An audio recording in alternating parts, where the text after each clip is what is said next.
إن الحمد لله نحمده ونستعينه ونستغفره ونعوذ بالله من شرور أنفسنا ومن سيئات أعمالنا من يهده الله فلا مضل له ومن يضلل فلا هادي له وأشهد أن لا إله إلا الله وحده لا شريك له وأشهد أن محمدا عبده ورسوله أما بعد يا أيها الناس اتقوا ربكم الذي خلقكم من نفس واحدة وخلق منها زوجها وبث منهما رجالا كثيرا ونساء واتقوا الله الذي تساءلون به والأرحام إن الله كان عليكم رقيبا يا أيها الذين آمنوا اتقوا الله حق تقاته ولا تموتن إلا وأنتم مسلمون يا أيها الذين آمنوا اتقوا الله وقولوا قولا سديدا يصلح لكم أعمالكم ويغفر لكم ذنوبكم ومن يطع الله ورسوله فقد فاز فوزا عظيما إن أصدق الحديث كتاب الله وخير الحديث حديث محمد وشر الأمور محدثاتها وكل محدثة بدعة وكل بدعة ضلالة وكل ضلالة في النار. அளவிலா அருளாளனும் நிகரிலா அன்புடையோனும் ஒப்போ நிகரோ இணையோ துணையோ இல்லாத ஏகனாகிய அல்லாஹுவின் திருப்பெயரால் ஆரம்பம் செய்கின்றேன். அந்த வல்லநாயனின் வற்றா பெருங்கருணை, அல்லாஹுவின் இறுதி தூதரும் சொர்க்கவாசிகளின் தலைவரும் நம் உயிரினும் மேலான நபிகள் நாயகம் ஸல்லல்லாஹு அலைஹி வஸல்லம் அவர்களின் மீதும், அன்னாரின் வழிமுறையை நெறிதவறாமல் பின்பற்றிய உத்தம சத்திய சஹாபாக்கள் மீதும், அனைத்து முஸ்லிம்கள் மீதும், நாம் அனைவரின் மீதும் என்றென்றும் நின்று நிலவட்டுமாக. இதாக நெருங்கி வந்துடுங்க. அன்பிற்குரிய சகோதரர்களே, அல்லாஹு ரப்புல் ஆலமீன் நபிகள் நாயகம் ஸல்லல்லாஹு அலைஹி வஸல்லம் அவர்களை தீய காரியங்களை விட்டும் எச்சரிக்கை செய்யக்கூடியவர்களாகவும், நன்மையான காரியங்களை நமக்கு கற்றுத்தரக்கூடியவர்களாகவும் அல்லாஹ் அனுப்பி வைத்திருக்கின்றான். அல்லாஹு ரப்புல் ஆலமீன் நபிகள் நாயகம் ஸல்லல்லாஹு அலைஹி வஸல்லம் அவர்களை பற்றி திருமறை குர்ஆனிலே கூறுகின்றான், வயுஅல்லிமுக்கும் மா லம் தகூனு தஅலமூன், நீங்கள் அறியாமல் இருந்தவற்றையெல்லாம் இத்தூதர் உங்களுக்கு கற்றுத்தருகின்றார் என்று அல்லாஹு ரப்புல் ஆலமீன் நபிகள் நாயகம் ஸல்லல்லாஹு அலைஹி வஸல்லம் அவர்களை பற்றி கூறுகின்றான். நபிகள் நாயகம் ஸல்லல்லாஹு அலைஹி வஸல்லம் அவர்கள் எல்லா மார்க்க விடயங்களையும் மார்க்க விஷயங்களையும் நமக்கு கற்றுத்தருவதிலே மிகவும் அவர்கள் முழுமையாக சிறப்பாக செயல்பட்டிருக்கின்றார்கள். அதில் ஒன்றுதான் நம்முடைய தொழுகை முறைகளை நமக்கு நபிகள் நாயகம் ஸல்லல்லாஹு அலைஹி வஸல்லம் அவர்கள் கற்றுத்தந்திருப்பது. அல்லாஹ்வின் தூதர் தன்னுடைய வாழ்நாளில் பல்வேறு தடவைகள் நபி தோழர்களுக்கு அவர்கள் எடுத்துரைத்த விஷயம், சல்லு கமா ரஅய்துமூனி உஸல்லி, என்னை எவ்வாறு தொழக் கண்டீர்களோ அவ்வாறு நீங்கள் தொழுது கொள்ளுங்கள் என்று பல்வேறு சந்தர்ப்பங்களில் நபி தோழர்களுக்கு அவர்கள் எடுத்துரைத்திருக்கின்றார்கள். அது மட்டுமில்லாமல் அவர்கள் சொன்னார்கள், இன்ன அவ்வலமா யுஹாசபு பிஹில் அப்து யௌமல் கியாமத்தி அனிஸ் ஸலா, மறுமை நாளில் ஒரு அடியான் முதலாக விசாரிக்கப்படுவது தொழுகையை பற்றித்தான். ஃபைன் சலுஹத் ஃபகத் அஃப்லஹ வ அன்ஜஹ, அந்த தொழுகை சரியாக அமைந்திருக்கும் என்றால், அல்லாஹும் அல்லாஹ்வுடைய தூதரும் கற்றுத்தந்த முறைப்படி ஒருவன் தொழுதிருப்பான் என்று சொன்னால் அவன் வெற்றி பெற்று விட்டான், அவன் ஈடேற்றம் பெற்று விட்டான். வயின் ஃபஸதத், அந்த தொழுகையை ஒருவன் பாழ்படுத்தி இருந்தான் என்று சொன்னால் ஃபகத் ஹாப வ ஹஸிர, அவன் தோல்வி அடைந்து விட்டான், அவன் நஷ்டமடைந்து விட்டான் என்று அல்லாஹ்வின் தூதர் ஸல்லல்லாஹு அலைஹி வஸல்லம் அவர்கள் நமக்கு எச்சரிக்கை செய்துவிட்டு சென்றிருக்கின்றார்கள். இன்றைக்கு நம்முடைய முஸ்லிம்களில் அதிகமானவர்கள் ஏதாவது சில விஷயங்களில் நாம் மார்க்க சட்டங்களை தெரியாத காரணத்தினால் தொழுகை தொடர்பாக பல்வேறு தவறுகளை நாம் செய்து கொண்டே இருக்கின்றோம். அதற்கு இரண்டு காரணங்கள் இருக்கும். ஒன்று, தொழுகை தொடர்பான சட்டங்களை நாம் அறிந்து கொள்வதற்கு முக்கியத்துவம் வழங்காமல் இருப்பது. எல்லோரும் தொழுகிறார்கள், நாமும் தொழுதுவிட்டு செல்வோம் என்ற எண்ணத்தில் நாம் தொழுகைக்கு வருவது. இரண்டாவது, தெரிந்திருந்தாலும் அதை சரியாக செய்வதற்கு நாம் சிரத்தை எடுத்துக்கொள்ளாமல் இருப்பது. இந்த இரண்டு காரணங்களால் நம்மில் அநேகருக்கு சில தவறுகளை நாம் தொழுகையில் தொடர்ச்சியாக செய்து கொண்டே இருக்கின்றோம். அதில் சில தவறுகள் நம்முடைய தொழுகையை கூடாமல் ஆக்கிவிடும். சில தவறுகள் நம்முடைய தொழுகையினுடைய நன்மைகளை குறைத்து விடக்கூடிய தவறுகளாக இருக்கிறது. அதில் சில விஷயங்களை நாம் எடுத்துக்கொண்டோம் என்று சொன்னால், ஒலு செய்யும் பொழுது, தொழுகையை ஆரம்பிக்கும் பொழுது நிய்யத்து செய்கிறோம் என்ற பெயரில் சில வாசகங்களை வாயால் மொழிவது. நிய்யத் என்று சொன்னால் நாம் ஒலு செய்ய துவங்கும் போதே நாம் ஒலு செய்ய போகிறோம் என்ற எண்ணத்தில் தான் நாம் ஆரம்பிக்கின்றோம். அப்ப நாம ஒலு செய்ய துவங்கும் போது ஏதாவது அரபி வாசகங்களை நிய்யத் என்ற பெயரால் வாயால் மொழிவது, அல்லது சுன்னத்தோ ஃபர்லோ தொழுவதற்காக நிற்கும் பொழுது உசல்லி ஃபர்லன் அல்லது உசல்லி சுன்னத்தன் என்று சில வாசகங்களை நிய்யத் என்ற பெயரால் நாம் சொல்லி தொழுவது என்பது இது மார்க்கத்தில் இல்லாத ஒரு பிதா. நிய்யத் என்று சொன்னால் நம்முடைய உள்ளத்தில் நாம் எண்ணிக்கொள்வதுதான் நிய்யத். நாம் வீட்டிலிருந்து கிளம்பும் போதே ஜும்மா தொழுகைக்காக வருகின்றோம், அல்லது நாம் தொழுகைக்காக நிற்கும் பொழுதே சுன்னத் தொழ போகின்றோம், அது ஃபர்லை தொழ போகின்றோம் என்ற எண்ணத்தில் தான் நாம் வருகின்றோம். இதுதான் நிய்யத். இந்த எண்ணம் இல்லாமல் தொழுதால் எந்த அமலும் ஏற்றுக்கொள்ளப்படாது. இன்னமல் அமாலு பின்னிய்யா, செயல்கள் அனைத்துமே எண்ணங்களை பொறுத்து தான் அமைகிறது என்று நபிகள் நாயகம் ஸல்லல்லாஹு அலைஹி வஸல்லம் சொன்னார்கள். ஒருவன் உடற்பயிற்சி செய்யக்கூடிய நோக்கத்திலே அவன் குனிந்து நிமிர்ந்தால் அது தொழுகையாக கருதப்படாது.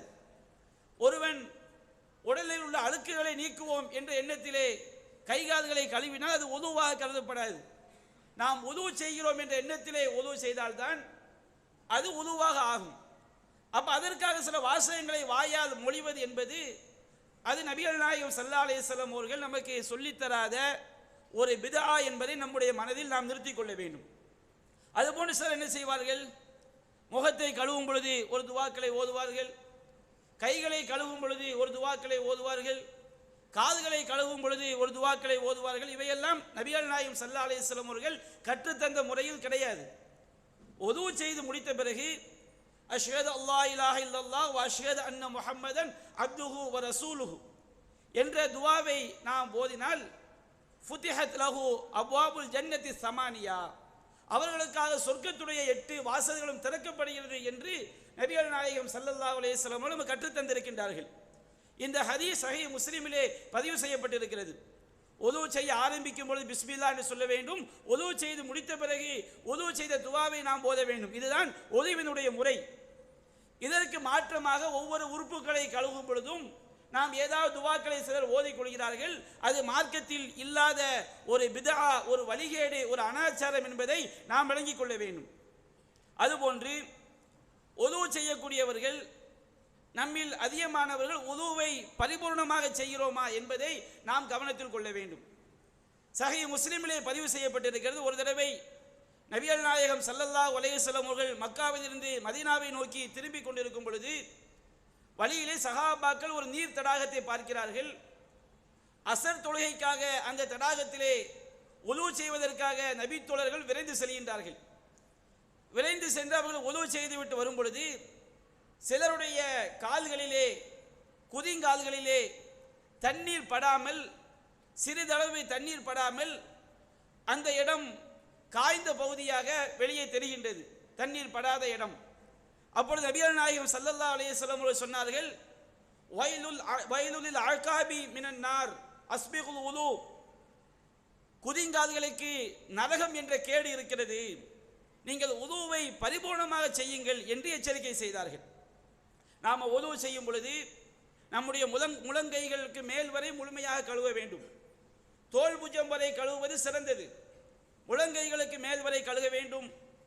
முகத்தை நாம் முன்னெற்றியிலிருந்து நம்முடைய முகவாய் கட்டை தொண்டைக்குழி வரை நாம் முழுமையாக கழுவ வேண்டும். கால்களை கணுக்கால்களுக்கு மேல் வரை முழுமையாக கழுவ வேண்டும். முறையாக நாம் மசாஜ் செய்ய வேண்டும். இவ்வாறு நாம் கழுவும் பொழுது நம்முடைய கைகளிலே ஒரு சில இடங்களிலே தண்ணீர் படாமல் இருந்தால், நம்முடைய கால்களிலே முழுமையாக தண்ணீர் படாமல் இருந்தால் அந்த ஒது ஏற்றுக்கொள்ளப்படாது. ஒது ஏற்றுக்கொள்ளப்படவில்லை என்றால், சரியாக அமையவில்லை என்று சொன்னால் நம்முடைய தொழுகை ஏற்றுக்கொள்ளப்படாது.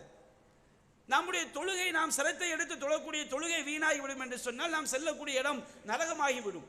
அதான் நபிகள் நாயகம் சொன்னார்கள், முழுமையாக தண்ணீர் படாத அந்த குதிங்கால்களுக்கு நரகம் என்ற கேடு இருக்கிறது, நீங்கள் ஒதுவை பரிபூர்ணமாக செய்யுங்கள் என்று சொன்னார்கள். அப்போ தொழுகைக்கு வரக்கூடிய நாம் இந்த ஒதுவை சரியாக செய்கிறோமா என்பதில் நாம் கவனமாக இருக்க வேண்டும். அதுபோன்று நாம் சிறுநீர் கழிக்கும் பொழுது அந்த சிறுநீர் நம்முடைய ஆடையில் பட்டுவிடாதவாறு நாம் பேணுதலாக இருக்க வேண்டும். நபிகள் நாயகம் ஸல்லல்லாஹு அலைஹி வஸல்லம் சொன்னார்கள், சஹீஹுல் புகாரி, முஸ்லிம் போன்ற கிரந்தங்களிலே பதிவு செய்யப்பட்டிருக்கிறது, ஒரு தடவை 2 கபறுகளை கடந்து செல்லும் பொழுது நபிகள் நாயகம் சொன்னார்கள், இந்த 2 கபறுகளில் உள்ளவர்களும் வேதனை செய்யப்படுகிறார்கள். அவர்கள் பெரும் பாவங்களை செய்துவிடவில்லை. ஒருவர் செய்த பாவம், அவர் எம்ஷி பின் நமீமா, கோல் சொல்லிக் கொண்டு திரிபவராக இருந்தார். இன்னொருவர் செய்த பாவம் லா யஸ்தன்சிஹு அனில் பவுல், அவர் சிறுநீர் கழித்துவிட்டு சரியாக சுத்தம் செய்ய மாட்டார். இன்னும் சில அறிவிப்புகளிலே சிறுநீர் கழிக்கும் பொழுது அவர் தன்னுடைய அந்தரங்க உறுப்பை மறைத்துக் கொள்ள மாட்டார் என்றும் நபிகள் நாயகம் சொல்லி இருக்கின்றார்கள். இரண்டுமே நாம் கவனத்தில் கொள்ள வேண்டிய விஷயம். நாம் சிறுநீர் கழித்து விட்டோம் என்று சொன்னால் நம்முடைய ஆடையில் பட்டுவிடாதவாறு நாம் சிறுநீர் கழித்த பிறகு நாம் சுத்தம் செய்து கொள்ள வேண்டும். நம்முடைய குழந்தைகளுக்கு அவர்கள் பெரியவர்கள் ஆகும் பொழுது அவற்றை அவர்கள் முறையாக பழகிக் கொள்ளக்கூடிய வகையிலே அவர்களுக்கு நாம் கற்றுக் கொடுக்க வேண்டும். சிறுநீர் கழிக்கும் பொழுது கால்களிலே பட்டுவிடக் கூடாது, ஆடைகளிலே பட்டுவிடக் கூடாது, சுத்தமாக இருக்க வேண்டும் என்பதை நாம் அவர்களுக்கு சொல்லிக் கொடுக்க வேண்டும்.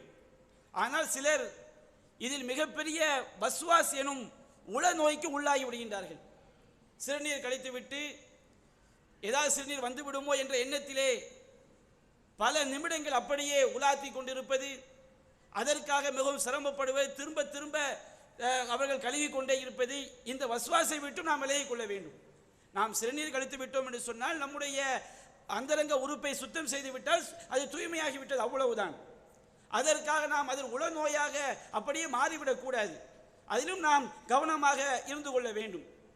அதுபோன்று இன்றைக்கு சில சகோதரர்கள் என்ன செய்கிறாங்க, ஃபர்லான தொழுகையை ஆண்கள் பள்ளிவாசலில் தொழுவது கட்டாய கடமை. கடுமையான மழை, பள்ளிக்கு வர முடியாத சூழல், கடுமையான நோய், இது போன்ற காரணங்கள் இருந்தால் ஒருவன் வீட்டில் தொழுது கொள்வதற்கு அவர்களுக்கு அனுமதி இருக்கிறது. ஆண்களை பொறுத்தவரைக்கும் பள்ளிவாசலை வந்து தொழுவதுதான் அவர்களுக்கு கட்டாயமான கடமையாக இருக்கிறது. ஆனால் பாருங்க, நம்மில் பல சகோதரர்கள் வியாபாரம் என்ற பெயரிலே, தொழில்துறை என்ற பெயரிலே பள்ளிவாசலுக்கு ஜும்மா தொழுகைக்கு மட்டும்தான் அவர்கள் வருகிறார்கள். ஐங்கால தொழுகை அவர்கள் தொழாமல் இருக்கிறார்கள், தொழுகிறார்கள். கடைகளிலே தொழுகிறார்கள், வீடுகளிலே தொழுகிறார்கள். அல்லாஹ் ரப்பல் ஆலமீன் மூமின்களை எப்படி சொல்லி காட்டும் பொழுது, லா துல்ஹீஹிம் திஜாரத்துன் வலா பைஉன் அன் ஸிக்ரில்லாஹ், அல்லாஹ்வுடைய இறை நம்பிக்கையாளர்கள், அல்லாஹ்வுடைய அடியார்கள் எப்படிப்பட்டவர்கள் சொன்னால், வியாபாரமோ கொடுக்கல் வாங்கலோ அல்லாஹ்வை நினைவு கூறுவதை விட்டும் அவர்களை திசை திருப்பி விடாது. ஆனால் இன்றைக்கு நம்மை திசை திருப்பி இருக்கக்கூடிய காட்சியை நாம் பார்க்கிறோம். பல மாதங்கள், பல வருடங்கள் வீடுகளிலேயே தொழுது கொள்வது, இது எப்படி மார்க்க அடிப்படையில் சரியாக முடியும்? நம்முடைய தொழுகை எப்படி அது பரிபூர்ணமான தொழுகையாக ஆகும்? முனாஃபிக்கின்களை பற்றி சொல்லும் பொழுது, முனாஃபிக்கின்களுக்கு பாரமான தொழுகை ஃபஜ்ர் தொழுகை, மிஷா தொழுகையும். முனாஃபிக்கின்கள் சுபூ தொழுகைக்கு, லுகர் தொழுகை, அசர் தொழுகை, மக்ரிப் தொழுகைக்கு ஜமாத்திற்கு வருவார்கள், நயவஞ்சகர்கள். அவர்களுக்கு சுபூவும் இஷாவும் பாரமாக இருக்கும். அப்படி இருக்கும் பொழுது நாம் பள்ளிவாசலுக்கே வராமல் காலம் காலமாக வீடுகளிலேயே ஒருவன் தொழுது கொண்டிருந்தால், அதற்குரிய காரணங்கள் இருந்தால், உடல்நிலை ஒத்துழைக்கவில்லை என்று சொன்னால் அவர்களுக்கு மார்க்கத்திலே சலுகை இருக்கிறது. பள்ளிக்கு வரக்கூடிய தகுதி இருந்தும் வீட்டில் தொழுதால் அது எப்படி ஒரு ஈமானுடைய அம்சமாக எப்படி ஆகும்? நாம் ஹதீஸ்களிலே பார்க்கின்றோம். சஹீஹ் முஸ்லிமிலே பதிவு செய்யப்பட்டிருக்கிறது, அப்துல்லா இப்னு உம்மி மக்தும் என்ற கண் தெரியாத ஒரு நபி தோழர், அவர் நபிகள் நாயகத்திடம் சொல்கிறார், அல்லாஹ்வின் தூதர், எனக்கு கண் தெரியாது, சில நேரங்களில் என்னை பள்ளிவாசலுக்கு அழைத்து வருவதற்கு எனக்கு உதவி செய்யக்கூடியவர் யாரும் இல்லை, நான் வீட்டில் தொழுது கொள்ளலாமா அப்படின்னு கேட்குறாங்க. அப்போ நபிகள் நாயகம் ஸல்லல்லாஹு அலைஹி வஸல்லம் அனுமதி கொடுத்து விடுகின்றார்கள், நீங்கள் வீட்டில் தொழுதுக்கிடுங்க. அவர் திரும்பி செல்லும் பொழுது அவரிடம் கேட்கிறார்கள், ஹல் தஸ்மஉ நிதா, பாங்குடைய சப்தம் உன்னுடைய காதில் விழுகிறதா, உங்களுடைய காதில் விழுகிறதா? இன்னைக்கு நாம மைக்க வச்சு சொல்றோம். நபியான காலத்தில் மைக் இல்லாமல் மாடுதுன்னு சொல்லுவாங்க. அன்றைக்கு அந்த காற்றினுடைய கேடு என்பது கம்மியாக இருந்துச்சு. மெதுவாக சொன்னால் கூட பல பல கிலோமீட்டருக்கு என்ன செய்யும், சப்தம் கேட்கும். அப்போ பாங்குடைய சப்தம் உங்களுக்கு கேட்கிறதா?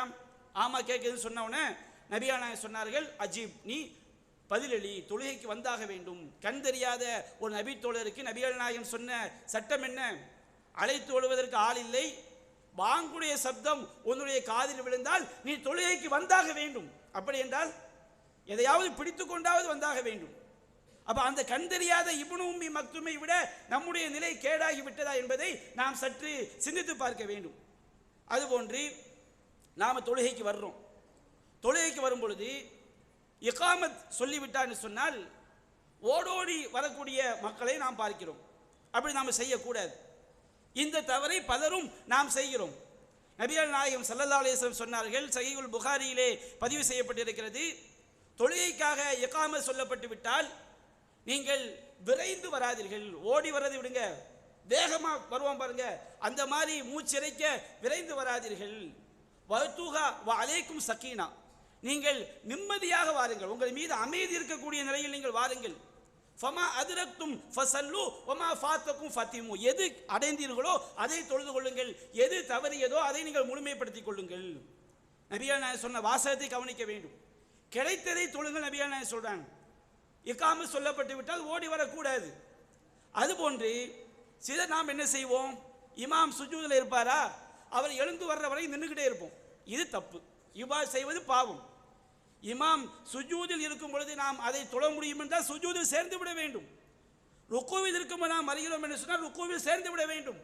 நபிகள் நாயகம் சொன்னார்கள், ஃபமா அதிரக்தும் ஃபஸல்லு, எதை அடைந்து விட்டீர்களோ அதை தொழுது விடுங்கள். அப்ப நாம இமாம் ருக்குவில் இருக்கிறாரு, அடுத்த ரக்காத்துக்கு வரட்டும் என்ற வரைக்கும் நாம காத்திருப்பது என்பது அது நபிகள் நாயகத்துடைய உத்தரவுக்கு மாற்றம், அது குற்றம், அது பாவம். இமாம் சுஜூதில் இருக்கிறாரு, இமாம் எழுந்து வரட்டும், இமாம் அத்தகையாத்தில் இருக்கிறாரு, இமாம் மூன்றாவது ரக்காத் எழுந்திருக்கட்டும், அது வரைக்கும் நாம நிற்கிறோம் பாருங்க. அவ்வாறு நிற்பது என்பது குற்றம் என்பதை விளங்கிக் கொள்ள வேண்டும், அது பாவம் என்பதை புரிந்து கொள்ள வேண்டும். அப்ப நாம வர்றோமா, இமாம் ருக்குவில் இருந்தால் ருக்குவில் சேர்ந்து விட வேண்டும். நீங்க ருக்குவில் சேர்ந்துட்டீங்க, நீங்க வரும்போதே இமாம் எழுந்திருப்பதை பார்த்து விட்டால் அது ஒரு ரக்காத்தான எடுத்துக்கொள்ள கூடாது. நீங்க வந்து வருகிறீங்க, வந்து சேர்றீங்க, சுபஹான ரப்பியல் அதீம் என்று திருப்தியாக நீங்கள் சொல்லக்கூடிய அளவுக்கு டைம் இருந்தால் நீங்க அவ்வாறு சொன்ன பிறகு இமாம் சமி அல்லாஹு லிமன் ஹமீதா என்று சொன்னால் அதை நீங்கள் ஒரு ரக்காத்தா எடுத்துக்கலாம். நாம வந்து சேர்றோம், நமக்கு சொன்னமா இல்லையான்னு திருப்தி இல்லாமல் இருக்குது, அப்போ அது ஒரு ரக்காத்தான செய்யக்கூடாது, எடுத்துக்கொள்ள கூடாது. இமாமோ ருக்குவை அடைந்து விட்டால் ஒரு ரக்காத் தான். அதே நேரத்தில் நாம் அதை திருப்தியாக மன திருப்தியாக அடைந்தோமா என்பதை பார்க்க வேண்டும். அப்போ நமக்கு அது சந்தேகம் வருது, நாம் ஒன்று தான் சொல்லியிருப்போம், ஒன்று சொல்லும் போது இமாம் எழுந்து விட்டார், அப்படி என்றால் நாம் அதை ஒரு ரக்காத்தாக கருதாமல் எழுந்து இன்னொரு ரக்காத் என்ன செய்ய வேண்டும், தொழுது கொள்ள வேண்டும். அப்போ ஒது செய்து விட்டு நாம் வரும்பொழுது இகாமத் சொல்லப்பட்டு விட்டால் ஓடி வருவது கூடாது, நிதானமாகத்தான் செய்ய வேண்டும், வர வேண்டும். அதுபோன்று நபிகள் அல்லாஹ் சொல்லி காட்டுகின்றான், ஹுது ஜீனத்தக்கும் இன்த குல்லி மசாஜித், நீங்கள் தொழுமிடங்களில் பள்ளி வாசலில் உங்களை அலங்கரித்துக் கொள்ளுங்கள் என்று அல்லாஹ் குறிப்பிடுகின்றான். தொழுகைக்கு வர்றோம், எப்படி வர்றோம், ரெண்டு கையை மடித்து வச்சுக்கிட்டு நம்ம அல்லாஹ் முன்னாடி வந்து நிற்கிறோம். நாம் அந்த மாதிரி ஒரு சாதாரண மனிதர்களுக்கு முன்னாடி அப்படி போய் நிற்போமா? ஒரு பெரிய ஆஃபீஸரை நாம் சந்திக்க போகிறோம், வரும்போது ரெண்டு கையை அப்படி தூக்கி விட்டுக்கிட்டு, ஃபேண்டை எல்லாம் அப்படி தூக்கி விட்டுக்கிட்டு அப்படி போய் நம்ம சாதாரண மனிதர்கள் முன்னால் நிற்போமா? அதை அவர்கள் இழிவாக கருதுவார்களா இல்லையா? அப்படி இருக்கும் பொழுது அல்லாஹ் கூறுகின்றான், நீங்கள் தொழுகைக்கு வரும் பொழுது உங்களை அலங்கரித்துக் கொள்ளுங்கள். பரட்டை தலையோடு வருகின்றோம், பல் துலக்காமல் தொழுகைக்கு வருகின்றோம், சட்டையை நாம தொழில்துறையில் இருக்கும் போது எந்த ஆடையை உடுத்துவோமோ அந்த ஆடையோடு தொழுகைக்கு வருகின்றோம். நாம் இறைவனோடு உரையாடுகின்றோம். எப்படிப்பட்ட இறைவன், அகில உலகங்களையும் படைத்து பரிபாலிக்கக்கூடியவன், அந்த இறைவனோடு நாம் உரையாடுகின்றோம் என்கின்ற அந்த பணிவு, அந்த இறையச்சம் நம்முடைய உள்ளத்தில் இருக்க வேண்டும். அப்ப தொழுகைக்கென்று நாம் உரிய முக்கியத்துவத்தை கொடுக்க வேண்டும்.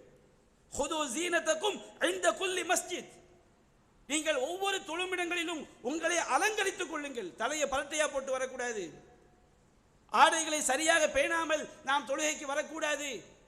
மார்க்கம் அதை தடுக்கிறது. தொழுமிடங்கள் என்று சொன்னால் பள்ளிவாசலில் தொழுகைக்காகத்தான் இந்த சட்டத்தை இஸ்லாம் சொல்கிறது. நாம தொழுகைக்காக நிற்கும் நபிகள் சொன்னார்கள், நம்முடைய சமுதாயத்திற்கு சிரமம் இல்லாவிட்டால் ஒவ்வொரு தொழுகையிலும் பல் துலக்குமாறு உத்தரவிட்டிருப்பேன். தொழுகை நிற்கும் போது அல்லாஹ்க்கு முன்னாடி நிற்கிறோம். நம்ம எப்படி ஒரு சாதாரண ஒரு சபைக்கு போகும்போது நன்றாக பற்களை வாய்களை சுத்தம் செய்துவிட்டு நம்மை அலங்கரித்துக் கொண்டு அந்த சபையில் போய் நிற்கிறோமோ, அதை விட பல மடங்கு அல்லாஹ்வுடைய தொழுகையிலே இறைவனை வணங்கக்கூடிய அந்த காரியத்திலே நாம் முக்கியத்துவம் கொடுக்க வேண்டும்.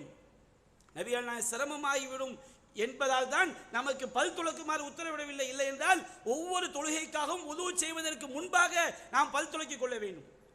பல் துலக்குதல் என்பது ஒதுவோடு சம்பந்தப்பட்டது கிடையாது. ஒதுவுல வாய் கொப்பளித்தல் தான் இருக்கிறது. ஒழுவு செய்யும் போது இருக்கிற அழுக்கப்பெல்லாம் நோண்டி விட்டு வந்துடக்கூடாது. ஒழுவு செய்வதில் பல் துலக்குதல் ஒரு அம்சம் கிடையாது. ஒழுவு செய்யும் போது வாயை கொப்பளிக்க வேண்டும். பல் துலக்குதல் என்பது ஒதுவுக்கு முன்பாக நாம் செய்து கொள்ள வேண்டிய சுன்னத். நாம் என்ன செஞ்சிடறோம்? ஒழுவு செய்யும் போது கையை வச்சு பற்களை நாம் லேசாக சுத்தம் செய்கின்றோம். முழுமையான சுத்தமாக அது ஆகாது. கையை வச்சு நாக்க சுத்தம் பண்றோம். இது ஒழுவுல உள்ள ஒரு அம்சம் கிடையாது. இவை ஒழுவுக்கு முன்பாக நாம் செய்ய வேண்டிய விஷயங்கள் என்பதை நாம் கவனத்தில் கொள்ள வேண்டும். அப்ப நாம பள்ளிவாசலுக்கு வரும்போது, தொழுகைக்காக வரும்போது நம்முடைய அலங்காரங்களை நாம் முறையாக பேணிக்கொள்ள வேண்டும். நபிகள் சொல்லி காட்டுறாங்க, பச்சை பூண்டு சாப்பிட்டவங்க, பச்சை வெங்காயம் சாப்பிட்டவங்க பள்ளிவாசலுக்கு தொழுகைக்கு இமாம் ஜமாத்துக்கு வராதீங்கிறாங்க. ஏன்? நாம தனியாக தொழுதா கூட பள்ளிவாசல்ல வந்து தொழ முடியாது. என்ன காரணம்? மலக்குமார்கள் பள்ளிவாசல்ல இருக்கிறாங்க. நாம தொழும் போது நமக்கு அருகில் மலக்குமார்கள் இருக்கிறார்கள். பிற மனிதர்களுக்கு எது அவங்களுக்கு வெறுப்பை உண்டாக்குமோ அந்த காரியம் மலக்குகளுக்கும் வெறுப்பை உண்டாக்கும். அப்ப நாம பீடி பிடிச்சிட்டு அந்த வாடையோடு என்ன செஞ்சிடறோம்? தொழுகைக்கு வந்துடுறோம். அல்லாஹ்வை நாம எப்படி மதிக்கிறோம்? நாம் இறைவனோடு உரையாடக்கூடிய தொழுகையை நாம் ஒரு சடங்காக செய்கிறோமா? என்னுடைய இறைவனோடு நான் உரையாடுகிறேன், என்னுடைய இறைவனை வணங்குகிறேன், இறைவன் என் முன்னால் இருக்கிறான் என்ற எண்ணத்திலே நாம் தொழுகிறோமா? சிந்தித்து பார்க்க வேண்டும். அப்ப இஸ்லாம் வாயில துருவாடு இருக்கக்கூடிய நிலையில் தொழுகைக்கு வருவதை நமக்கு மிக கடுமையாக எச்சரிக்கை செய்கிறது. அதுபோன்று நாம தொழுகையில ஓதும் போது சப்தமிட்டு இமாம் ஓதும் பொழுது நபிகள் சொன்னார்கள், இமாம் சப்தமிட்டு ஓதினால் நீங்கள் அதை வாய் பொத்தி செவிதாழ்த்தி கேட்க வேண்டும். நாம பின்னாடி ஓதக்கூடாது, மனசுக்குள்ளே ஓதக்கூடாது, நாவாலே ஓதக்கூடாது. இமாம் சப்தமிட்டு ஓதுகிறாரா, நாம் அதை செவிதாழ்த்தி கேட்பதுதான் நமக்கு சுன்னத், கட்டளை. இதா கரல் இமாம் அன்சித்து, இமாம் சப்தமிட்டு ஓதினால் நீங்கள் வாய் பொத்தி கேளுங்கள், அவ்வளவுதான். தொழுகையில இமாம் ஓதுவதுதான் அவர் நமக்கும் சேர்த்து தான் ஓதுகிறார். அவர் வல்லல்லாஹ்னு சொன்னால் நான் ஆமீன் சொல்லிவிட்டோம் என்றால் அந்த பிரார்த்தனை நமக்கும் சேர்ந்து விடுகிறது. சப்தம் இல்லாமல் ஓதக்கூடிய ரக்காத்துகள்ல நாம மனசுக்குள்ள ஓதக்கூடாது, நாவால் தான் ஓத வேண்டும். லுகர் தொழுகையில 4 ரக்காத், அசர 4 ரக்காத், மகரிப்ல 3 ரக்காத்து, இஷாவுல கடைசி 2 ரக்காத்து சுன்னத்தான தொழுகைகள். அல்லாஹ் குர்ஆன் சொல்லி காட்டுகின்றான். குர்ஆனை பற்றி சொல்லும்போது ஹத்தா யஸ்மா கலாம் அல்லாஹ், அல்லாஹ்வுடைய வார்த்தை என்று அல்லாஹ் கூறுகிறான் குர்ஆனை. அல்லாஹ்வுடைய வார்த்தை என்று சொன்னால் நாவால் மொழிவதுதான் வார்த்தை. நாவை அசைக்காமல் உள்ளத்தில் நாம நினைப்பது என்பது வார்த்தை கிடையாது. எந்த திக்ர் செய்தாலும் சரி, குர்ஆனை ஓதினாலும் சரி, அதை நாம் நாவை அசைத்து ஓத வேண்டும். லா ஸலாத்த லிமன் லம் யக்ரா பி ஃபாத்திஹத்தில் கிதாப், அல்ஹம்து சூரா ஓதாதவனுக்கு தொழுகை கூடாது. அப்ப அல்ஹம்து சூராவை நாம் அமைதியாக இமாம் மௌனமாக ஓதக்கூடிய அந்த ரக்காத்துகள்ல நாம நாவால் அதை ஓத வேண்டும். அதுக்காக சப்தமிட்டு ஓதுவது என்பதல்ல, மனசுக்குள்ள நினைத்தல் என்பது அது ஓதுவதாக செய்யப்படாது, கருதப்படாது. நம்மில் சிலர் இதை கூட நாம் என்ன செய்கிறோம்? அறியாமல் செய்கிறோம். நம்முடைய தொழுகை இதனால் பாழாகிவிடும்.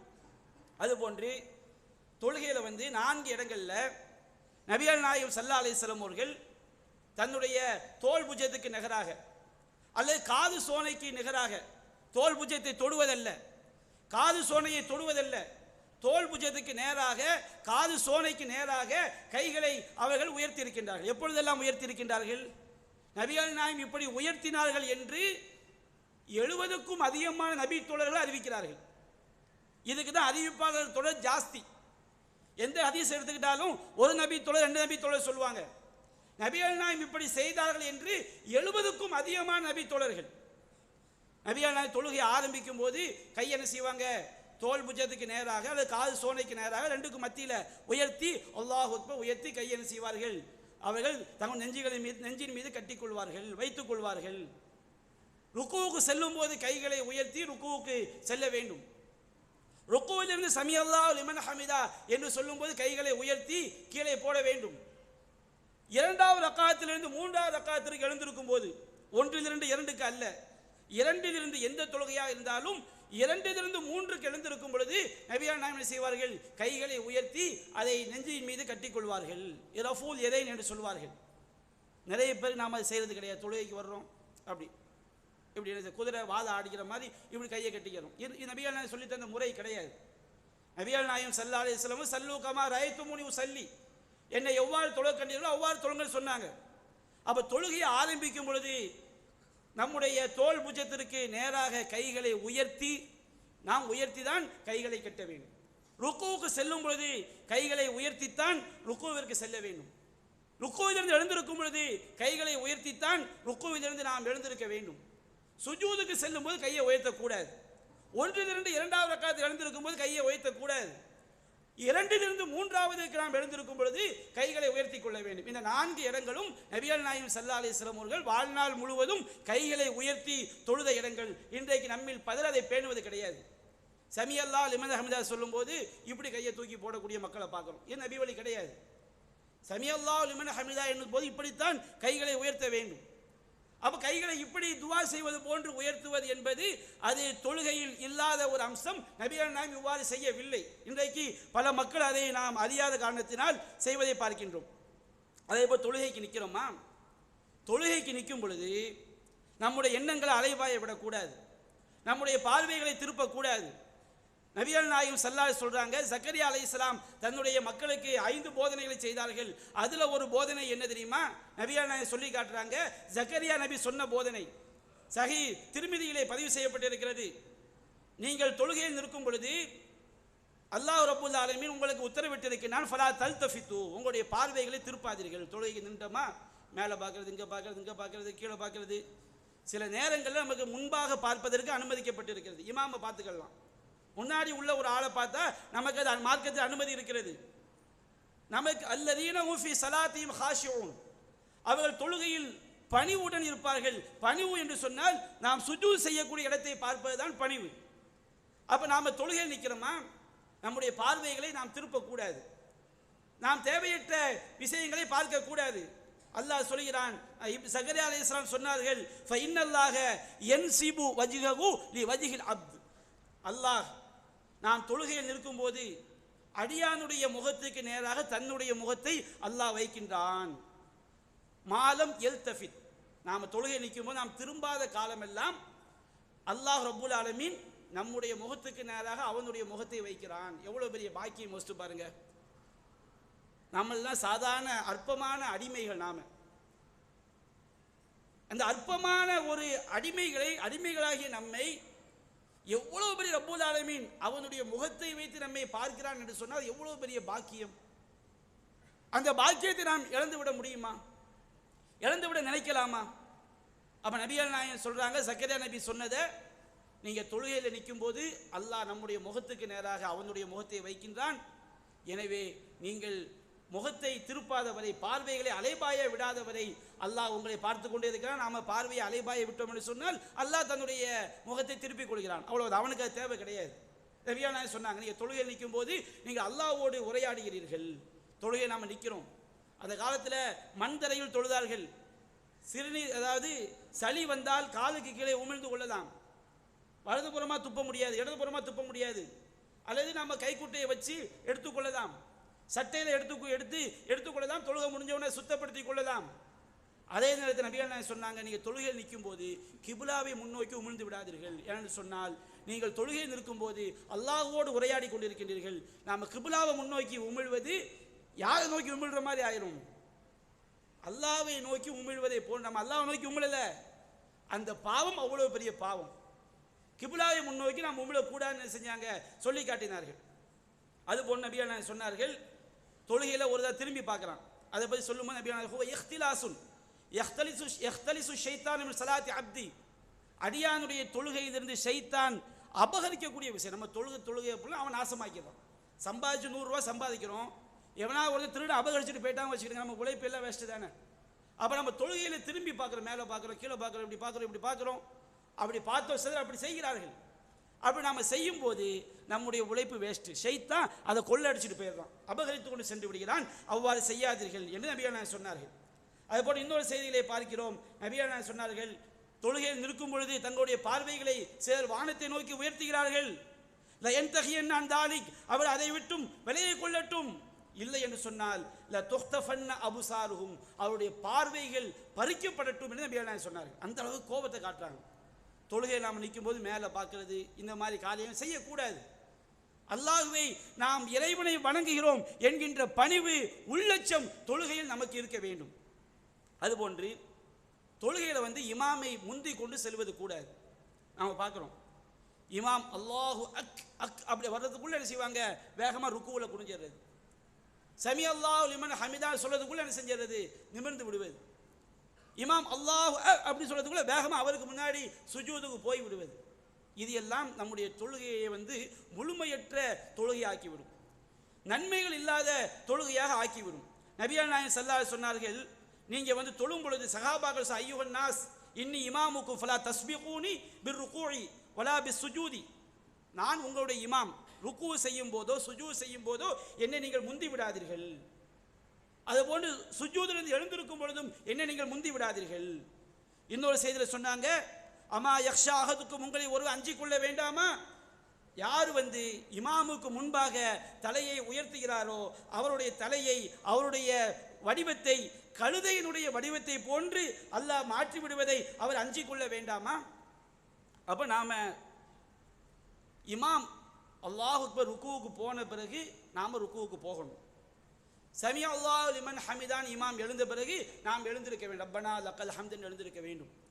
இமாம் அல்லாஹ் அக்பர் என்று சொல்லி சுஜூதுக்கு சென்ற பிறகுதான் நாம் நம்முடைய தலையை சுஜூதுக்கு கொண்டு செல்ல வேண்டும். சஹாபாக்கள் சொன்னார்கள், நபிகள் நாயகம் ஸல்லல்லாஹு அலைஹி வஸல்லம் சமி அல்லாஹ் லிமன் ஹமிதா என்று எழுந்து நிற்பார்கள். அவர்கள் சுஜூதுக்காக தலையை வைத்த பிறகுதான் நாங்கள் அந்த நிலையிலிருந்து சுஜூதுக்கு செல்வோம். நபிகள் நாயகம் தலையை கீழே கொண்டு போய் இமாம் வைத்த பிறகுதான் சஹாபாக்கள் குனிவார்கள். அப்போ இமாமை நாம தொழுகையில் முந்துவது கூடாது. இமாம் என்பதே நாம பின்பற்றுறதுக்கு தான். நபிகள் நாயகம் சொன்னாங்க, இதா கப்பர ஃபகப்பிரு, அவர் தக்பீர் சொன்னால் தக்பீர் சொல்லுங்கள். இதா ரகா ஃபர்கவு, அவர் ருக்கு செய்தால் நீங்கள் ருக்கு செய்யுங்கள். அவர் சமி அல்லாஹ் லிமன் ஹமிதா என்று சொன்னால் நீங்கள் ரப்பனா வலக்கல் ஹம்து என்று சொல்லுங்கள். அவர் சுஜூதுக்கு சென்றால் நீங்கள் சுஜூத் செய்யுங்கள். இமாமை நாம் முந்துவது கூடாது. இது நாம் இந்த விஷயங்களை நம்ம அதிகமான சகோதரர்கள் நாம் தெரியாமல் இருப்பதை பார்க்கிறோம். அதுபோன்று சஹீஹ் முஸ்லிமிலே பதிவு செய்யப்பட்டிருக்கிறது, நபிகள் நாயகம் ஸல்லல்லாஹு அலைஹி வஸல்லம் அவர்கள் 7 உறுப்புகளின் மீது சஜிதா செய்யுமாறு நான் உத்தரவிடப்பட்டிருக்கிறேன். 7 உறுப்பு நம்ம சஜிதா பண்ணணும். நம்முடைய நெற்றி, நம்முடைய மூக்கு, இது ரெண்டும் சேர்ந்து 1, 2 வச்சுக்கிட்டா 8. நம்முடைய நெற்றி, நம்முடைய மூக்கு சுஜூதில் பட வேண்டும். நம்முடைய 2 முன்கைகள், நம்முடைய முட்டுக்கால்கள் நம்முடைய வயிற்றை தட்டி கொண்டு இருக்கக்கூடாது. அதை நம்ம இமாம் ஜமாத்தா தொழும்போது நெருக்கடியாக இருந்தால் அல்லாஹ் மன்னிக்கக்கூடியவன். ஆனால் நம்முடைய கைகள் நம்முடைய தொடைகளில் படக்கூடாது. நம்முடைய 2 முட்டுக்கால்கள், நம்முடைய 2 கால் விரல்கள், அந்த 2ம் சேர்ந்து 2 முட்டுக்கால்கள் 2 முன்கைகள் 2, நெற்றியும் மூக்கும் சேர்ந்து 1, 7 உறுப்புகளின் மீது நான் சுஜூத் செய்ய உத்தரவிடப்பட்டிருக்கிறேன். நபியா நான் சொல்லி காட்டுறாங்க. சுஜூதில் பாருங்க, சில ஆளுக்கு காலுக்கு மேலே காலை இப்படி வச்சுக்கிடுவாங்க, காலுக்கு மேலே காலை இப்படி வச்சுக்கிறாங்க. அந்த விரல்கள் கிபிலாவை முன்னோக்கி அந்த விரல்கள் இருக்க வேண்டும் என்பதை நாம் பேணிக் கொள்வது கிடையாது. நம்முடைய கால் விரல்கள் காலுக்கு மேலே காலை தூக்கி வச்சுக்கிறோம், 2 காலை இப்படி வச்சுக்கிறோம். அப்போ இது நபிகள் நாயகம் கற்றுத்தந்த முறை கிடையாது. அந்த கால் விரல்கள் அவையும் நமக்கு சுஜூது கிபிலாவை முன்னோக்க வேண்டும். 7 உறுப்புகள்ல கால் விரல்கள் 2 கால் விரல்களும் அந்த 7 உறுப்புகளை 2 உறுப்புகள். அப்ப இந்த முறையை நம்மில் அதிகமானோர் நாம் தெரியாமல் இருக்கின்றோம். அதே போல் நபியா சொன்னாங்க, வலா அகுஃப சௌபன் வலா ஷஅரன், தொழுகையில் நிற்கும் போது, தொழுகைக்காக வரும்போது சட்ட கைகளை என்ன செய்யக்கூடாது, மடித்து வைத்துக் கொள்ளக்கூடாது. அது முழுமையாக வைத்துக் கொள்ள வேண்டும். சட்டையை தூக்கி விட்டுக்கிட்டே, நம்ம அரைக்கை சட்டை போட்டால் பிரச்சனை கிடையாது, முழுக்கை சட்டை போட்டு வர்றோம், நாம் அறியாமல் பதில் செய்து கொண்டு இருப்போம், தெரிந்த பிறகு மாற்றிக்கொள்ள வேண்டும். சட்டை என்ன செய்வது, தொழுகையில் நிற்கும் போது அதை தூக்கி வைத்துக் கொள்வது. அதுபோன்று வேட்டி முழுமையாக இருக்குதா, வேட்டியை மடிச்சு கட்டிட்டு தொழுகிறது, இந்த மாதிரி ஆடைகளை வந்து அது என்ன அம்சத்தில் இருக்குது அப்படி தான் தொழணும். எந்த அளவுக்குன்னு சொன்னோம்னா, சில நபி தொழர்கள் நபிகானாவது பெரிய முடி வச்சுருப்பாங்க, அந்த முடியை தொழுகையில் கொண்டு போட்டு தொழுவாங்க. அதை கூட சொல்ல கண்டிக்கிறாங்க. இந்த மாதிரி தொழுகையில் என்ன செய்யக்கூடாது, முடி பெரிய முடியாக இருந்தால் சுஜூது பண்ணும்போது தரையில் படத்தான் தடுக்கக்கூடாது. அதுக்காக நாம் வந்து கொண்டை போட்டு கொண்டு தொழும்போது அது என்ன மாதிரி அல்லாஹ்க்கு முன்னாடி பின்னாடி கையை கட்டிட்டு தொழுவோம். இப்படி அல்லாஹ் முன்னாடி நின்னா நபியானா சொல்கிறாங்க, நபியானா எங்கால சஹாபாக்கள் பெரிய முடி வச்சுருப்பாங்க, சுஜூது பண்ணும்போது அந்த முடி தரையில் வந்து படும். அதை என்ன செய்வாங்கன்னா சேர்த்து வச்சு கொண்டு போட்டு என்ன செய்வாங்க, தொழுவாங்க. அப்போ நபியானா சொன்னாங்க, அந்த மாதிரி தொழாதீங்க, முடி தரையில் பட்டா பட்டுட்டு போகுது. அந்த மாதிரி கொண்டை போட்டு கொண்டு தொழுவது என்பது அல்லாஹ்க்கு முன்னாடி கையை கட்டி இப்படி நிற்கிற மாதிரி, பின்புறமாக கையை கட்டிட்டு அல்லாஹ்க்கு முன்னாடி நிற்கிற மாதிரி. நம்ம வாப்ப முன்னாடி நம்ம மரியாதைக்கான ஒரு பெரிய பெரிய அதிகாரி முன்னாடி அப்படி நிற்போமா, அவங்களுக்கு முன்னாடி இதுக்கு பெருமையாக நினைக்கிறோம். ரப்புல் ஆலமீன், எவ்வளோ பேர் ரப்புல் ஆலமீன், அவனுக்கு முன்னாடி நம்ம தொழும்போது எவ்வளோ பணிவாக நாம் மேற்கொள்ள வேண்டும், இதையும் நாம் கவனத்தில் கொள்ள வேண்டும். இன்னும் சில செய்திகள் இருக்கிறது, அவற்றை நாம் சுருக்கமாக இரண்டாவது உரையில் காண்போம். வாஹிரு தஅவானா அல்ஹம்துலில்லாஹி ரப்பில் ஆலமீன்.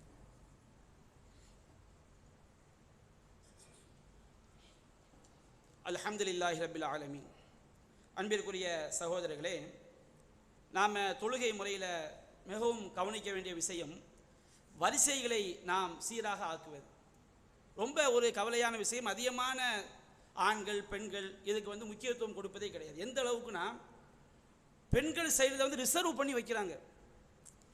தொழுகைக்கு முன்கூட்டியே வந்து எங்கள் பெரியம்மா கொஞ்ச நேரத்தில் வந்துடும், எங்கள் பக்கத்து வீட்டு மன்னி கொஞ்ச நேரத்தில் வந்துடும், அவங்களுக்கு இந்த இடம், இது வந்து பெரிய ஒரு தவறு, பிழை. அதையா ரிசர்வ் யார் சாபிக்கும் நம்ம பள்ளி நடக்குன்னு நான் சொல்லலை, பொதுவாக நடக்கக்கூடிய விஷயங்கள் பல இடங்களில் நடக்குது. பெண்கள் வரிசை, இப்போ நம்ம பெண்களுக்கு பள்ளிவாச தொழுகையை உண்டாக்குன காரணமே ஆண்களோடு சேர்ந்து தொழுவும் போது தான் கரெக்டாக தொழுகை முறையை தெரிஞ்சுக்கிடுவாங்க. சுன்ன தொழுகையை சத்தம் போட்டு ஓதுறாங்க, லுகர் தொழுகையை 4 ரக்காத் சப்தம் போட்டு ஓதுறது, அசல்ல சப்தம் போட்டு என்ன நடக்கு. பெண்கள் பின்பு மார்க்கத்துக்கும் அவங்களுக்கும் சம்பந்தம் இல்லாத ஒரு கூட்டமாக நம்முடைய இஸ்லாமிய உம்மத்துடைய பெண்கள் இருக்கிறாங்க. பள்ளியாச தொழுகிறாங்கள போய் பாருங்கள், பெண்கள் பள்ளியில் லுகர் தொழுகை 4 ரக்காத்து சப்தம் போட்டு ஓதுறது, சுன்னத்து ஜமாத்து, முன் சுன்னத்து ஜமாத்து, பின் சுன்னத்து ஜமாத்து, இதை போய் சொல்லி பாருங்களேன். அவன் கிடக்கிறானோ, அவங்களுக்கு என்ன தெரியும்? அவ்வளோதான் ஒரு பதில். தொழுகையினுடைய விஷயத்தில் நம்ம தொழுகிறோமே, இவ்வளோ கஷ்டப்பட்டு தொழுகிறோமே, அதில் ஏதாவது நமக்கு இவ்வளோ சிரமப்பட்டது அல்லாஹ்விடம் ஏற்றுக்கொள்ளப்பட வேண்டுமே என்ற அக்கறை பெண்களுக்கு அறவே இல்லாத ஒரு நிலையை நம்ம பார்க்குறோம். ரொம்ப கவலைப்பட வேண்டிய விஷயம். அப்போ நம்ம தொழுகையை ரிசர்வ் பண்ணி வைக்கிறது, இடத்தை ரிசர்வ் பண்ணி வைக்கிறது என்பது அது தவறு. யார் முந்தி வர்றாங்களோ அவங்களுக்கு தான் அந்த இடம். இந்த ஆள் வந்துடுவாங்க, நம்ம என்ன செய்யக்கூடாது, அதிகபட்சம் ஒரு ஆள் இருக்கிறா, ஏதாவது தேவைக்கான்னு எழுந்து போகிறான்னு வச்சுக்கிடுங்க, அவர் வேணால் அந்த இடத்துல வந்து உட்காரலாம்.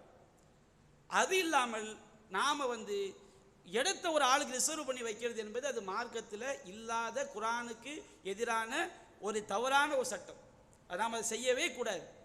ரெண்டாவது என்ன, நபியானா சொல்கிறாங்க, அகீமுஸ் ஸஃப, வரிசைகளை சரியாக நீங்கள் வையுங்கள். நாம் தொழுகையை நிலைநாட்டுங்கள். குரானில் அல்லாஹ் நூற்றுக்கணக்கான வசனங்கள் அல்லாஹ் சொல்கின்றான். தொழுகையை நிலைநாட்டுதலில் முக்கியமான பகுதி இன்ன தஸ்வியத ஸுஃபூஃப் மின் இகாமத்தி ஸலா, வரிசைகளை சீராக நேராக நெருக்கமாக ஆக்குவதுதான் தொழுகையை நிலைநாட்டுவதின் ஒரு அம்சம். நபியானா சொல்லி காட்டுறாங்க, தொழுகையை வரிசைகளை சரியாக ஆக்குவதுதான் தொழுகையை அழகாக்குவது, வரிசையை சரியாக ஆக்குவதுதான் தொழுகையை பரிபூர்ணமாக்குவது. மலக்குமார்கள் அல்லாஹ்வுக்கு முன்னால் அணிவகுத்து நிற்பதை போன்று நீங்கள் அணிவகுத்து நில்லுங்கள். மலக்குமார்கள் எப்படி அணிவகுத்து நிற்பார்கள்? சஹாபாக்கள் கேட்டார்கள். முதல் வரிசையை பரிபூர்ணமாக்கிய பிறகு 2வது வரிசையை ஆரம்பிப்பார்கள். ஆனால் இன்றைக்கு பள்ளிவாசலில் தொழுகை முறையை பார்க்கும்போது கொஞ்சம் நெருங்கி நில்லுங்கன்னா நிறைய பேர் முறைச்சு பார்க்கக்கூடிய விஷயத்தை பார்க்கணும். அறியாத சகோதரர்கள், அது தப்பு. தொழுகை நிற்கும் போது நம்முடைய குதிங்கால்கள் சமமாக இருக்கணும், நம்முடைய தோல் புஜங்கள் சமமாக இருக்கணும். முன்கால்களை பார்த்தால் வரிசை குழம்பிடும், பின்கால்களை பார்க்க வேண்டும். குதிங்கால்கள் சரியாக இருக்க வேண்டும், தோல் புஜங்கள் சரியாக இருக்க வேண்டும். நம்முடைய கால், இந்த கால் வரிசைகள் என்ன செய்ய வேண்டும், சமமாக, காலுடைய அந்த உயரம் சமமாக இருக்க வேண்டும். ஆள் கட்ட நட்டையாக இருப்போம், அந்த வரிசை வந்து குதிங்கால்களை வச்சு பார்ப்போம், நேராக வந்துடும். அதுபோன்று நம்முடைய நெஞ்சை தள்ளி கொண்டு என்ன செய்யக்கூடாது, முன்னால் நிற்பது கூடாது. அப்போ இவ்வளவு விஷயங்கள் நமக்கு வரிசையை வந்து சரி செய்வதில் மார்க்கம் என்ன செய்கிறது, சொல்லி காட்டுகிறது. இறுதியாக ஒரே ஒரு செய்தியை மட்டும் சொல்லி என்னுடைய உரையை, இந்த ஜும்மா உரையை நிறைவு செய்து கொள்வோம். நபிகள் நாயகம் ஸல்லல்லாஹு அலைஹி வஸல்லம் அவங்க பள்ளியில் இருக்கும்போது ஒரு நபி தொழ வருகின்றார். வேகமாக காக்கா குத்துற மாதிரி தொழுகிற, கோழி குத்துற மாதிரி தொழுகிறாரு. நபிகள் நாயகம் திரும்பி வர்றார். நபிகள் நாயகம் சொன்னாங்க, நீங்கள் தொழுக திரும்பி போய் தொழுங்க. திரும்ப அவர் கோழி கொத்துற மாதிரி தொழுகிறாரு. நீங்கள் தொழவே இல்லை, திரும்ப போய் தொழுங்க. திரும்ப அவர் கோழி கொத்துற மாதிரி தொழுகிறாரு. நீங்கள் தொழவே இல்லை, திரும்ப போய் தொழுங்க. அல்லாஹ் என் தூதரே, எனக்கு எப்படி தொழணும்னு தெரியாது, இதுதான் நான் தெரிஞ்சதை சொல்லித்தாங்கங்கிறாங்க. அப்போ நபிகள் நாயகம் ஸல்லல்லாஹு அலைஹி வஸல்லம் சொல்லி கொடுத்தாங்க, நீங்கள் வந்து தொழுகைக்காக நின்றால் அல்லாஹ் அக்பர் கைகளை உயர்த்தி கைகளை கட்டிய பிறகு சூரத்துல் ஃபாத்தியா, நம்ம முன் துவா ஆரம்ப துவா ஓதுவோம், சூரத்துல் ஃபாத்தியா ஓதுங்க. அதுக்கப்புறம் நீங்கள் ஏதாவது துணை சூறா, உங்களுக்கு தெரிஞ்ச துணை சூறா ஓதிக்கொள்ளுங்கள். அதற்கு பிறகு நீங்கள் ருக்கு செய்யுங்க. அல்லாஹ் அக்பர் ருக்கு செய்யுங்கள். அதை நிம்மதியாக செய்யுங்கள். சுபஹான ரப்பியல் அதீம், சுபஹான ரப்பியல் அதீம், சுபஹான ரப்பியல் அதீம். எவ்வளோ நேரம் ஆகும் பார்த்துக்கணும். அதிகமாக ஓத உங்கள் விருப்பம், நம்முடைய விருப்பம். சுபஹான ரப்பியல் அதீம் 100 தடவை நீங்கள் சொல்ல போகிறீங்களா, வீட்டில் தொழும்போது சொல்லிக் கொள்ளுங்கள், நம்முடைய விருப்பம். மற்ற துவாக்களை சொல்லிக் கொள்ளலாமா, சொல்லிக் கொள்ளலாம். அதாவது நபிகள் நாயகம் குறைந்தபட்சம் 3 தடவை சொல்லியிருக்கிறாங்க. ருக்குவிலிருந்து எழுந்திருக்கிறோமா, நீ ருக்குவிலிருந்து எழுந்திருந்தால் நிம்மதியாக நீ அந்த நிலையில் நிற்க வேண்டும். ரப்பனா லக்கல் ஹம்து ஒரு தடவை சொல்லலாம், 2 தடவை எவ்வளவு சொல்லிக் கொள்ளலாம்.